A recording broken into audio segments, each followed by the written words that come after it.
What is going on to all my you fans out there, and welcome back to my channel. We are back covering this 4th season, part 2, episode 7, titled Good Man, Cruel World. As the big theory about Reese is revealed, we see Nadia discovers the truth about Joe.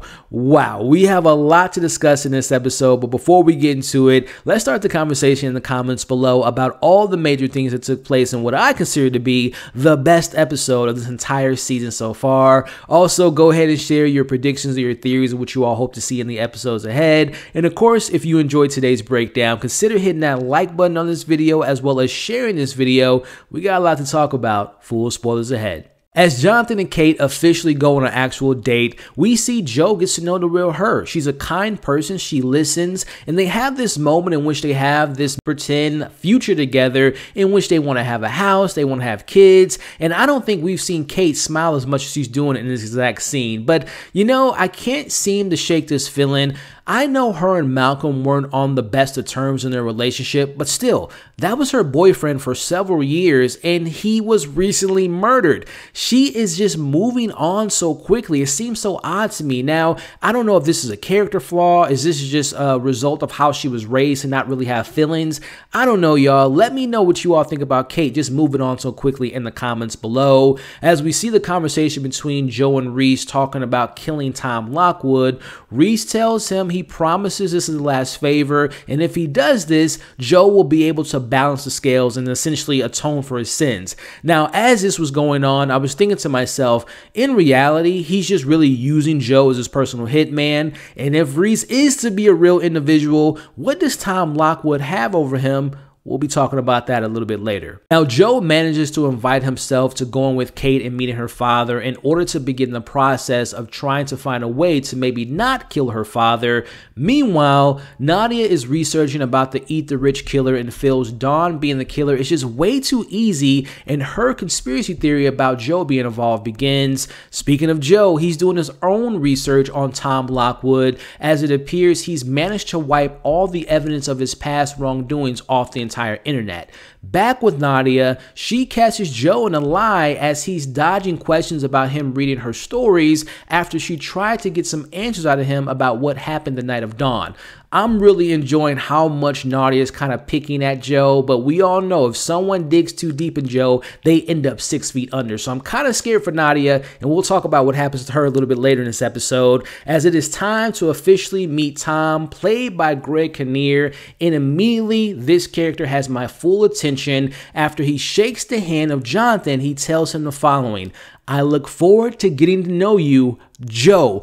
How the hell does he already know who he is? And all this is going on. We're only 10 minutes into this fantastic episode. Now, 4 courses into their meal, Joe has no idea what Tom has over Reese, but more importantly, what does he know about Joe? As dessert arrives in the form of a museum structure, as Tom offers Kate this museum for her to run on her own, and it will be called the Lockwood Museum, located in New York City. Now, this is clearly overwhelming for Kate, who has to think about taking up this offer as she goes to the restroom, leaving Joe and Tom alone. Now, Tom takes this opportunity and cuts straight to the chase.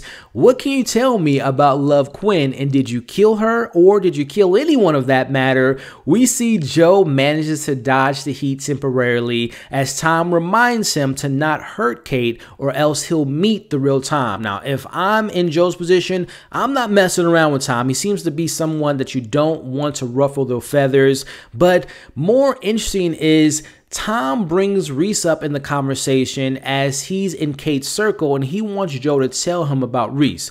Now, as it appears, Reese is a threat to Tom because of the book he has coming out soon, and maybe whatever he's going to put in this book could be damaging to the political career that Tom wants to pursue.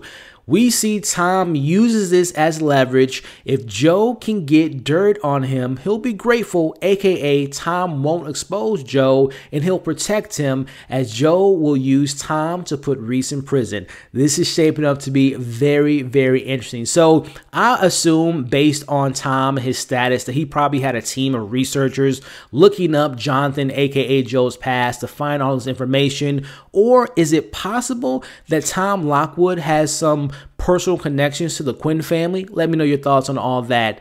Meanwhile, we see Phoebe is staying with Kate after the recent Dawn situation, and she may be suffering from PTSD after not only that, but all the stuff that's recently happened. Kate suggests that she seeks help, and she agrees to do so. In comes Adam, who's in the process of losing everything. He convinces Kate to allow him to take Phoebe to the hospital. Now, this plot has to be more significant, right? Because I don't think it's just face value in regards to just seeing this toxic relationship with these two broken people. I'm very curious to see where this goes, but I still have my thoughts that Phoebe isn't as innocent as she plays out to be. Let me know where you all think this particular plot is headed. As Joe baits Reese into coming over, and my suggestion that I said in my last breakdown that Joe should record their conversation, he actually does that. Now, literally within seconds, we see Reese realize that he's being recorded, almost like he saw it coming. But again, before the major reveal, in this moment, I'm saying to myself, okay, how the hell did he know he was being recorded? Does he have cameras in Joe's place? There's no way he would have known that. But again, he knows that because it's actually Joe that we'll talk about. But back to the actual scene. Another plot point that I mentioned in my last breakdown was what's going to happen with Marianne? Well, we see Reese pulls out her passport and he's actually taking her hostage. And if Joe doesn't kill Lockwood in 24 hours, she's going to end up dead. This episode is getting better and better as it goes on. As we cut to the next morning, Joe sees the smear campaign from Tom on Reese has begun as Kate arrives and she tells him some truths. When Kate was 19, she was the one that was actually responsible for those kids getting cancer. It wasn't eating her alive, as she claims that she's actually worse than her father. We see Joe doesn't even bat an eye and he accepts her even after hearing this news. I guess they're just both terrible people that's done terrible things and they seem to be a perfect match, right? But I'm very curious on what else has Kate done in her past that she might be hiding. So the clock is ticking and Joe meets with Tom and he manages to get him alone to talk about Reese in this private room with no cameras. Now Joe proceeds to follow along with potentially killing him, but we see Tom finds a way to get in his head by bringing up Reese. But it doesn't stop there, as Tom flat out says that he knows that Joe killed Love Quinn and he doesn't really care. The point is he did it and he managed to get away with it. He talks about his plans to take Reese down. He has begun with this plan by forcing him into hiding with his ex-wife. Tom switches the whole game plan and he wants Joe to kill Reese, and he tells him that he will be his best self.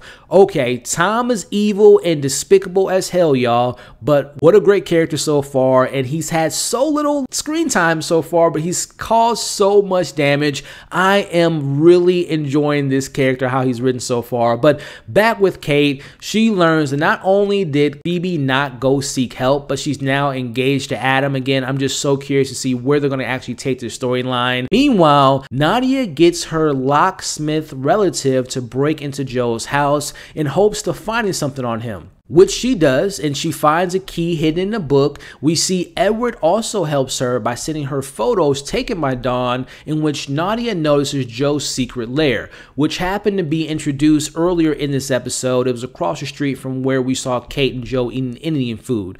Back to Joe, he goes to Reese's hideout, which we get a brief scene between Reese and his ex-wife, whose name was Emma. They're getting into a fight. She drives off, which leads Joe to knocking Reese out. But right before he knocks out Reese, Reese appeared to not have any idea who Joe was. We cut to the scene and seeing Reese tied up and completely helpless. Joe takes extreme measures to find a location of Marianne, and those measures are extremely painful. But again, Reese has no idea what Joe is talking about. In full-on rage mode, we see Joe chokes Reese and actually kills him. And in comes Reese. And yes, ladies and gentlemen, it appears that Joe has made him up all in his head to become less of a psychopath. So pat yourself on the back right now if you were one of those people that thought that Reese was made up in Joe's head, because hey, you were right. Back to Nadia and Joe's secret lair. She uses the key, she finds Marianne, and we got the return of Joe's secret hiding cage. Wow. So let's talk about it. Well, again, all of you all that thought Reese was made up was 100% right. So Joe killed Malcolm, he killed Simon, he killed Vic, as we know, and he also killed Gemma, all because they were some type of threat and they were harming Kate in some manner, and he didn't let Marianne go on that train. So how do we feel about him being behind all this and it being revealed at this point in this new part? Would it have been better to maybe wait for the finale, or since we're getting this now, that means the best is yet to come? So Joe did indeed kill Reese as Tom requested, and it's assumed that all the conversations between Reese and Joe never happened, but every time Reese was talking at maybe the funeral for Malcolm and when he was on TV, that was the actual real Reese. He did exist in reality, but Joe made up an evil version of him in his head to justify all his violence, and literally suffers from what he claimed Dom was suffering from last episode, which again, by definition, it was a form of delusion disorder in which an individual believes that another person, usually of higher status, but now the question is, why did Joe use Reese as this evil excuse? As far as we know, Reese didn't do anything harmful for Kate. So again, why did Joe use Reese as this, again, this evil version that's kind of the evil devil on his shoulder versus him being a good person? So let me know your thoughts on that. But honestly, going back and thinking about it, it all makes sense in regards to all the interaction between Reese and Joe, and I'm so curious to see where this goes. But what now? What will Nadia do with this information? What will Joe do to cover this up? And also, will Tom keep his word and help him covering this up? I guess we'll find out in the next episode, but let me know your thoughts in the comments. How did you all feel about the reveal? What do you think about the reveal? What will Nadia do? Let's talk about it. Share your predictions, your theories in the comment section. Before you all leave, make sure to like this video if you enjoyed it. Share this video. Subscribe to the channel. Hit the notification bell. As you can see on the screen now, come and join the community. Check out my review for episode 8. Check out all my reviews for this season. You all are awesome, and we'll catch you all on the next breakdown.